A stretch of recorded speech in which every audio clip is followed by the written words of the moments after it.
Zainab Harake at Ray Parks, engaged na. Ngayong August 24, 2023 ay nangyari na ang pinakahihintay ng mga netizens, lalo na ng Team Zebbies. Dahil finally ay nagpo-post na ang boyfriend ni Zainab Harake na si Bobby Ray Parks Jr. na ngayon ay fiancé na niya. Wala pa mang kumpirmasyon mula sa dalawa, ngunit nag-post na ang isa sa mga Team Zebbies na si Melissa Enriquez. Nag-congrats ito kay Zainab at sinabing deserve niya daw ito.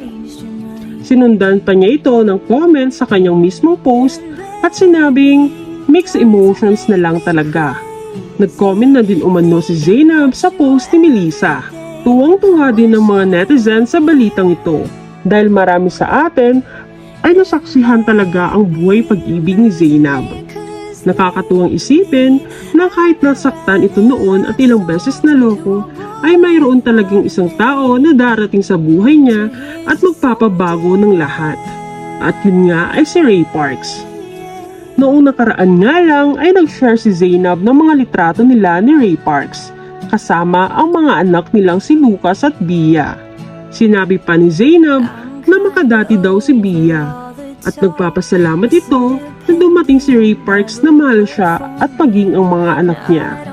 Narito naman ang reaksyon ng mga netizens tungkol sa engagement ni na Zainab at Ray Parks.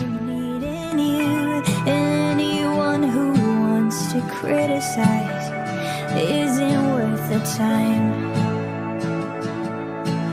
But